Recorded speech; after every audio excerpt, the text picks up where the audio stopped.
So but unfortunately සමහර දේවල් මට කියන්න වෙනවා මේ රටේ දෙමළ ජනතාව කියලා සිංහල ජනතාව කියලා ජනතාව දෙකක් තියෙනවා. ඒ දෙමළ ජනතාව ඇතුළත තමයි මුස්ලිම් ජනතාවත් අපි ගණන් ගන්නේ. එතකොට අවුරුදු 76 හිස්ටරි ගැන අපි කතා කරනවා. හැබැයි මම දැක්කා දැන් ආණ්ඩු පක්ෂයෙන් නම් විපක්ෂයෙන් අත්ති කරනවා විපක්ෂයෙන් නම් ආණ්ඩු පක්ෂ අත්ති කරනවා. හැබැයි කවුරුත් පරණ දේවල් කතා කරලා ඉස්සරහට ගෙනියන්න අපේ රට ගෙනියන්න පුළුවන් මොකරි බෙඩ පිළිවෙලක් ඇදුවා කියලා අපි විශ්වාස කරන්නේ නැහැ. ඒකට හොඳ උදාහරණයක් තමයි අපේ කමියුනිටිස් දෙකකට මැදේ කොමියුනිකේෂන් ගැප් එකක් තියෙනවා. ගොඩක් වෙලාවට උතර ඉන්න ජනතාවට සිංහල කතා කරන්න බෑ, දකුණ ඉන්න ජනතාවට දෙමළ කතා කරන්න බෑ. එතකොට 1970 කාලේ මොකද වුනේ? අපිට කතා කරන්න දෙන්නේ නැතුව අපේ බෙල්ල මිරි කරා. එතකොට තමයි 1970 අපිට ලොකු විශාල ප්‍රශ්නයක් වුණා. ඊට පස්සේ 1983 මොකද වුනේ? 1983 අපේව මරලා දැම්මා, කෑලි කෑලි කපලා දැම්මා. මම එකක් කියන්න කැමැති, මම පොඩි කාලේ ඉන්නකොට මම ස්කෝලර්ෂිප් කරේ 1993 ඒ කාලේ ඉන්නකොට මම කවදාවත් එක සිංහල මිනිහාවක් දැකලා නැහැ. එතකොට අපිට කියලා තිබ්බ මොකද්ද?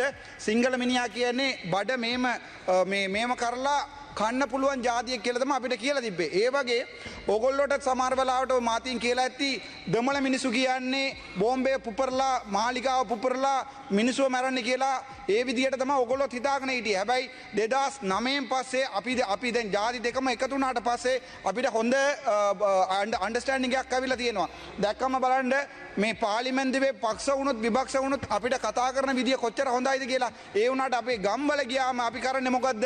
අපි ආයේ ජාතිවාදී ආවුස්සනවා, දෙමළ මිනිස්සු මරන්න ඕන කියනවා. හොඳ උදාහරණයක් තමයි අපි ජැෆ්නාවල තිබ්බා තයියිටි කියලා පන්සලයක්. අපේ මන්දිරලා 6 දෙනෙක් ඉන්නවා, 5 දෙනෙක් කිව්වා ඒක කඩන්න ඕන කියලා. හැබැයි මම නම් විශ්වාස කරනවා මේ රටේ එක පන්සලයක කැඩුවොත්, එක කෝවිලයක් කැඩුවොත්, එක සර්චයක් කැඩුවොත් ආයේ ජාතිවාදී උසන්න පුළුවන් කියලා මම විශ්වාස කරලා මම ජනාධිපතිට කිව්වා ඒ කරන්න එපා කියලා. ඊටු ටික මට දෙමළෙන් කියන්න කැමැති. ඒකින් අපේ පොලිටිෂියන්ස්ලා ගොඩක් ඉන්නවා. දැන් දැක්කම කවුරුත් නැහැ. ඒගොල්ලෝ ආවිලේ අපේ දෙමළ ජනතාවට කියන්නේ අපි කොහොමරි දෙමළ වලන් ගන්නවා කියලා. ඒ වුණාට සිංගල පොලිටිෂියන්ස්ලා ගිහිල්ලා සිංගල ජනතාවට කියන්නේ කොහොමරි අපි මේ එක රට එක ජීවිතයකට ජීවත් වෙනවා, උන්ගේ කඩා වැටෙනවා, උන්ගේ නවතනවා කියලා. හැබැයි වෙලා තියෙන්නේ අද ගත්තාම දෙමළ මිනිහා එක්කෙනෙකුටවත් හිතේ නැහැ රට දෙකට කඩන්න ඕනේ කියලා. අපි කවදාවත් හිතන්නේ රට දෙකට කඩන්න ඕනේ කියලා. මම මේ පාර්ලිමේන්තුවේ ඇවිල්ලා 77 days දවස් 77ක් මට කතා කරන්න දුන්නේ නැත්නම් එතකොට මට හැසිරෙන්න වෙනවා රස්තවාදී විදියට. එතකොට ඔන්න මේ එක්කෙනෙක් කිව්වා මට පිසු කියලා. දැන් අන්තිමට කතා කරන්න වෙලාවල් දීලා තියෙනවා. හැබැයි මම ආණ්ඩුව කුමාර දිසානායකගේ ආණ්ඩුවට එකක් මම සුදිවන්ද වෙනවා. මේ වගේ හොඳ බජට් එක අපිට දුන්නාට හැබැයි ඔගොල්ලෝට පපුව ටිකක් රිදෙනවා. මම ඒ ටිකක් කියන්න ඕනේ. ඔගොල්ලෝ කතා කරා ஜாஃப்னா லைப்ரரி ගැන. யாழ்ப்பாணம் லைப்ரரியை பற்றி நீங்கள் கதைத்திருந்தீர்கள். 100 மில்லியன் ஒதுக்கி இருக்கிறதாக. அந்த 100 மில்லியன் என்பது மொத்த கேபிட்டல் டோட்டல் எக்ஸ்பெண்டிச்சரிலே அது மொத்தம் 1315 மில்லியன். அதிலே யாழ்ப்பாணம் லைப்ரரிக்கு ஒதுக்கப்பட்டது 0.0076%. பிச்சை போடுவது போன்று யாழ்ப்பாணத்துக்கு ஒரு 100 மில்லியனை ஒதுக்கி இருக்கிறீர்கள், பரவாயில்லை. அதுக்கு பிறகு பார்ப்போம். உள்ளூர் வீதிகளை, வடக்கு வீதிகளை நீங்கள் தருவதற்காக 5000 மில்லியன் ஒதுக்கி இருக்கிறீர்கள். இந்த புத்தகம் அவ்வளவற்றையும் வீடு கொண்டு சென்று வடிவாக படித்திருக்கிறேன்.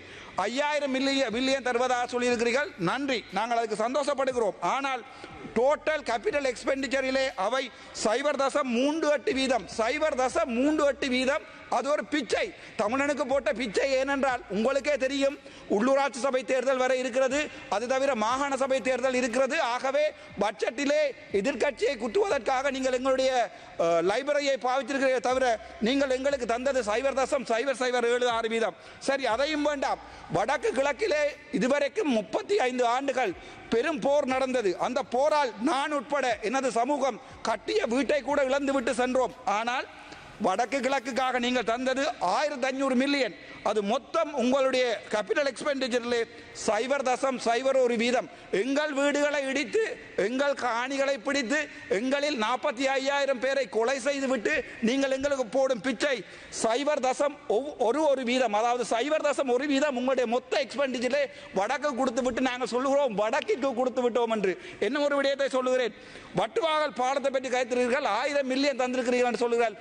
அது அது மொத்த எக்ஸ்பெண்டிச்சர்ல உங்களுடைய இந்த வருடத்தின் கேபிட்டலை மட்டும் கதைக்கிறேன். ரீகரண்ட் எக்ஸ்பெண்டிச்சரை பற்றி நான் கதைக்கவில்லை. கேபிட்டல் எக்ஸ்பெண்டிச்சரிலே 0.076%, 0.076%. அந்த பிச்சை நன்றி, அந்த பிச்சைக்கு எங்களுக்கு நன்றி. கதைப்போம். அதே மாதிரி சரி, சுகாதாரத்துறையை எடுத்து பார்ப்போம். சுகாதாரத்துறையிலாவது எங்களுக்கு ஏதாவது பிச்சை போட்டிருக்கிறீர்களா என்று. அந்த சுகாதாரத்துறையிலே மொத்தமாக 382 பில்லியன் உங்களுடைய மொத்த கேபிட்டல் எக்ஸ்பெண்டிச்சர். ஆனால் அதிலே வடக்கு கிழக்குக்கு நீங்கள் தந்திருப்பது, வடக்கிலே ஒரே ஒரு ப்ரொஜெக்ட் மட்டும் தான் செய்திருக்கிறீர்கள், PHSCP எனப்படுகின்ற ப்ரொஜெக்ட். அதுக்கு நீங்கள் தந்திருப்பது எங்களுக்கு 0.66%. உங்களுடைய பிச்சை எந்த அளவிலே இருக்கிறது என்ற இதில் பார்த்துக் கொள்ளுங்கள். அதற்கு பிறகு கிழக்குக்கு நீங்கள் கொடுத்திருக்கிற பிச்சை 0.8.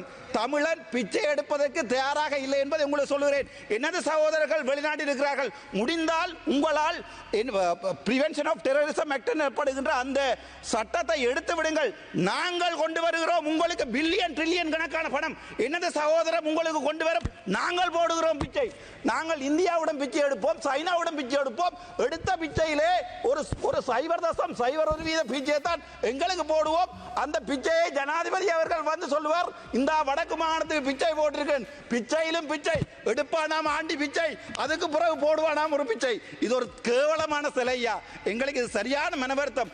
நான் எங்களுடைய அரசாங்கத்தின் இந்த வரவு செலவு திட்டத்தில் மிகவும் எதிர்பார்ப்போடு இருந்தவன். சரி, அது வேண்டாம், பரவாயில்லை. என்ன ஒன்றை சொல்லுகிறேன். யாழ்ப்பாணத்திலே இண்டஸ்ட்ரியல் பார்க் கட்டுகிறீர்களா? 300 மில்லியன், மொத்தம் 500லே 3 இடங்கள், அதுல 300 மில்லியன் இருக்கிறதா? அது எவ்வளவு தெரியுமா? மொத்த உங்கண்ட கைத்தொழிலுக்கு போட்ட அந்த மொத்த செலவினத்தின் 1.54%. நாங்கள் கேகேஸை நாங்கள் கட்டுகிறோம். தமிழன் கட்டுகிறான் கேகேஸை. முடிந்தால் கேகேஸை எங்களிடம் தாருங்கள். தமிழர் கட்டுகிறோம். நாங்கள் உங்களுக்கு கட்டி நாங்கள் சீமெந்து செய்திருக்கிறோம். நாங்கள் உங்களுக்கு கிண்ணியாவில் இருந்து ஒரு காலத்திலே கரும்பு தந்தோம். நாங்கள் உங்களுக்கு வடமானத்திலிருந்து சீமெந்து தந்தோம். நாங்கள் உங்களுக்கு ஆணையரவிலிருந்து எல்லாவற்றையுமே தந்தோம். எங்கள் உதிரங்கள் முடுக்க எடுத்து எங்களுடைய இனத்தை அழித்து போட்டு நீங்கள் இப்போது எங்களுக்கு தருவது என்பது சொல்ல தெரியுமா? 0.0 அளவிலான உங்களுடைய பிச்சை. அந்த பிச்சை தான் உங்களுடைய பட்ஜெட். அதற்காகத்தான் எங்களுடைய வாக்குகள் உங்களுக்கு வேணுமென்றால் எனது தமிழ் மண் பிழையாக போட்ட 3 வாக்குகளால் இன்றைக்கு ஒரு பேப்பர் கூட வாசிக்க தெரியாத MP மாரத்தான் கொடுத்திருக்கிறார்கள் எங்களுடைய தமிழ் மண். ஏனென்றால் அனுரகுமார திசாநாயக்க இந்த 13லே எங்களுக்கு ஏதாவது செய்வார். 13 நாங்கள் இப்போது சிங்கள மக்களுடனும் தமிழ் மக்களுடன் ஒன்றாகத்தான் வாழ ஆசைப்படுகிறோம். எனது மனதில் இல்லை சிங்கள மக்களை ஒரு எதிரியாக நினைப்பதற்கானால் வந்த முதல் நாளில் இருந்து இந்த ஆசனம் என்னை அவமனித்தது. இன்று வரை என்ன ஒரு எதிரியாகத்தான் பார்த்தது. ஆளுங்கட்சிக்கும் எதிர்கட்சிக்கும் உள்ள அடிவாட்டிலே நாங்கள் தான் அவதிப்படுகிறோம். இன்று நேற்றல்ல, 1948ஆம் ஆண்டு எங்களுடைய வெள்ளைக்காரருடைய ராஜ்யம் இதை இலங்கையிடம் தந்திரும் போது அவர்கள் சிரித்து விட்டு தான் போயிருப்பார். அவர்களுக்கு தெரியும் சிங்கள இனம் தமிழ் இனம் ஒன்றாக வாழாது. ஏனென்றால் இவர்கள் 2 பேரும் ஒருவரை ஒருவர் அடித்துக் கொள்வார்கள் என்று. ஆனாலும் ஒரு நம்பிக்கை, உங்களுடைய பிச்சையாவது முழுமையாக பாதிக்கலாம் என்றுதான் என்னுடைய ஆசை. அதன் பிறகுதான் பார்த்தேன் டிசிசி மீட்டிங். உங்களுடைய GA பிரதீபன் நேற்றைய தினம் அரசாங்க வாகனம் ஒன்றை கொண்டு போய் அவருடைய மகன் உடைத்திருக்கிறார். பரவாயில்லை, எங்களுக்கு வாகனம் வேண்டாம்.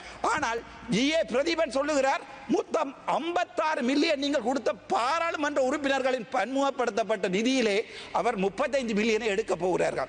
இப்போது வடக்கு கிழக்கிலே நாங்கள் என்ன தேங்காய்களை ஆவதா? சரி, அதுதான் சொல்லும் போதுதான் எனக்கு ஞாபகம் வருகிறது.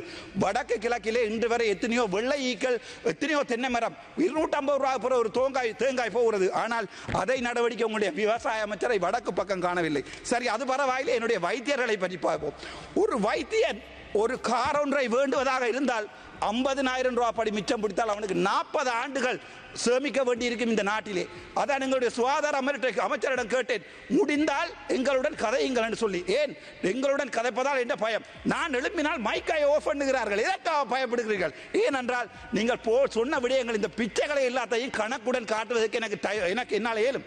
அது தவிர நாங்கள் எதிர்பார்ப்பது தமிழ் சிங்கள மக்கள் ஒன்றாக வாழ வேண்டும் என்று. ஆனால் அனுர அரசாங்கமோ அல்லது எதிர்கட்சியில் இருக்கும் அரசாங்கம் மறுபடியும் அரசாங்கமாக அந்த பக்கம் போயிருந்தாலும் எங்களுடைய பிரச்சனையை உங்களுக்கு முடிக்க விருப்பமில்லை. ஏனென்றால் நீங்க சொன்னீங்க PTA எடுப்பதாக. இப்போது நீதியமைச்சர் கேட்கிறார், PTA இருப்பவர்களுடைய லிஸ்டை தாருங்கள் என்று. கேவலம்.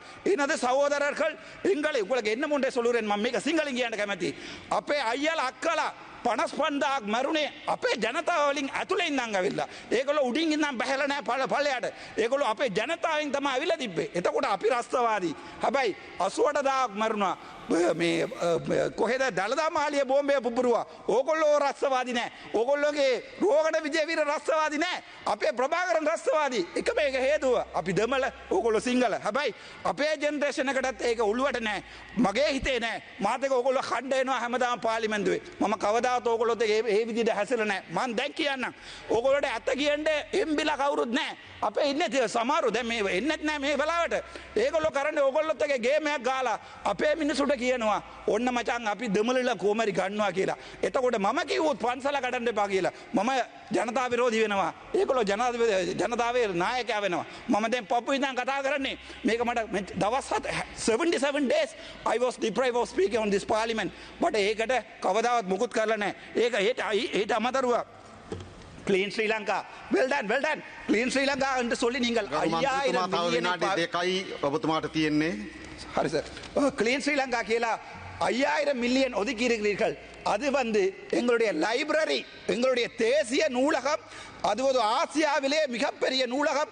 விபுலானந்தர் தொடக்கம் மகாத்மா காந்தி எழுதிய புத்தகங்கள் இருந்த லைப்ரரியை எரித்த உங்களுடைய இனம் எங்களுக்கு போட்ட பிச்சை 1.2 உங்களுடைய கிளீன் ஸ்ரீலங்காவிலே ஒரு தமிழனும் இல்லை, ஒரு முஸ்லிமும் இல்லை. எங்களுக்கு தந்திருப்பது 1.2 அளவைத்தான் உங்களுடைய கிளீன் ஸ்ரீலங்கா எங்களுக்கு தந்திருக்கிறது. அதாவது மொத்த 5000 மில்லியனிலே எங்களுடைய லைப்ரரிக்காக நீங்கள் ஒதுக்கியது 1.2. அதை விட பரவாயில்லை. இன்னொரு ஜோக் ஒன்றை சொல்லுகிறேன். ரைட். உள்நாட்டில் இடம்பெயர்ந்தவருடைய வீடமைப்புக்கு 1500 மில்லியன் ஒதுக்கியதை போன்று அதே போன்று நீங்கள் உங்களை பார்த்தால் தெரியும், எங்களுடைய தீவகங்களிலே குடிப்பதற்கு தண்ணி இல்லாமல் எங்களுடைய சனம் இறந்து கொண்டிருக்கிறது. நைனாதீவா இருக்கலாம், டெல்ஃப்டா இருக்கலாம், கார்னகரா இருக்கலாம். ஆனால் திரும்பவும் சொல்கிறேன், உங்களுடைய தெற்குக்கான தண்ணி வளங்களுக்காக 61,234 மில்லியன் செலவழித்திருக்கிறீர்கள். அடிஷனலாக 20,000 மில்லியன் ஒதுக்கி இருக்கிறார்கள் தண்ணிக்கு தெற்குக்கு. ஆனால் வடக்குக்கு தண்ணி இல்லை. வடக்கிலே போடப்பட்ட இருநமடை குளம் இப்ப கூட காய்ந்து கொண்டுதான் இருக்கிறது. உங்களுக்கு எங்களுடைய மக்களுடைய வலிகள் தெரியாது. நாங்கள் உண்மையை கதைத்தால் ஜனதா விரோதி.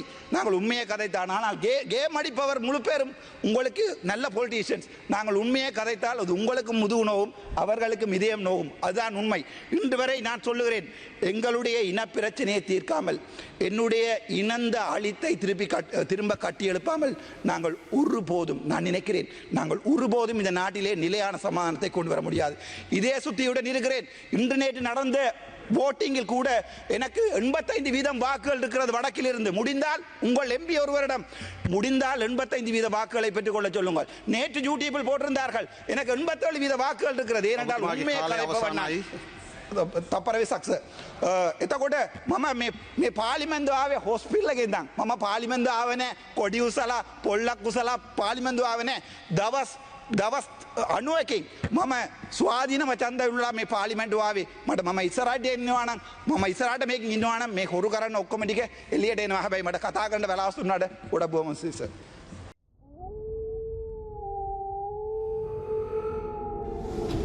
The News Reporter.